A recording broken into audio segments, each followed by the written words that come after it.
Government's next move amid this huge spike in cases. Let's hear more from infectious disease expert Dr. Benjamin Ko. He joins us on the final word.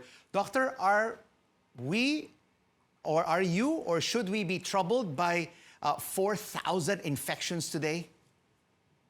Well, like I said, I expected it. Most of the numbers that we're seeing actually were lags from the reports of the laboratories. If you follow the data daily, you will notice that the laboratory data, the ones from the sampling tests, don't match the ones that are reported as cases daily. But you got to hand it to the Department of Health.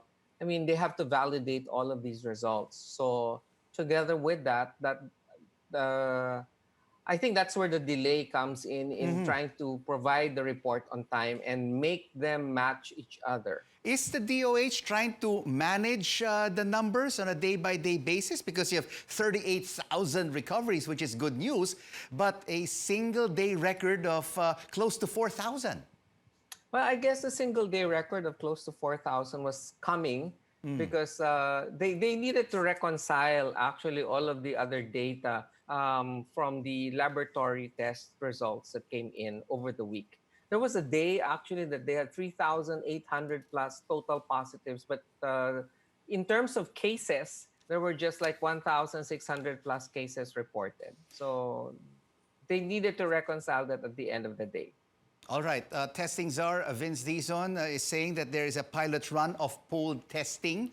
Is this the way forward? Is this the way to do it? Well, pool testing has its pluses and minuses.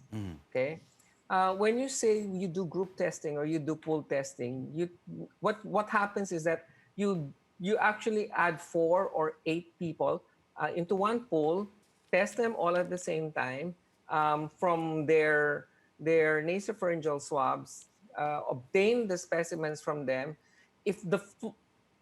So you pull all of their swabs, all their specimens, and if one of them will test positive, you just need one to test positive, the whole pool will test positive.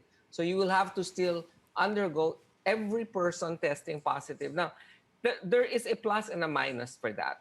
The pro there is that it ends up cheaper and you tend to test faster. The con there is if you have a very high prevalence rate, that means you have a very high incidence rate of COVID-19 in your country, then that would be a waste of money. Doctor, we all listened to the speech of President Rodrigo Duterte on Monday, and a lot of people are saying it lacked detail. There was really no concrete roadmap for this COVID-19 strategy.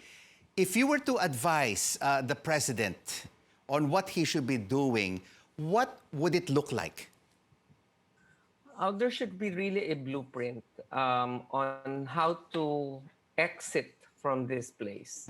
From the current situation that we need a clear roadmap on how to address where all of these cases are coming from. Like, for example, it's concentrated now in the National Capital Region and in every little barangay level.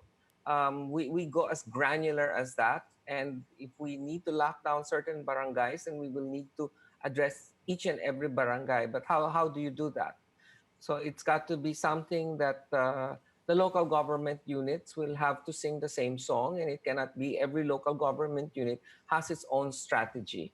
It has to be coming from the national government on the directions. That's the first thing.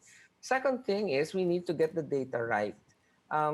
Sometimes we need to call a spade, and no matter how painful it is, we need to make sure that the people understand that the numbers are not really going to go down. There's no effort from everybody. So those are just top of the mind suggestions. And so still a lot of work to do. Still a lot of work to be done to be able to really defeat this COVID-19 enemy. Yeah, there's really a lot of work to be done, which means we really need to sit down and not just think about um, not just think about the economic outcome of this. I know where it's coming from, that we need to balance the economy at the same time. Um, the the increasing number of cases is Right. worrisome. Yeah. Thank you so much So for your insights, Dr. Benjamin Ko, infectious disease expert.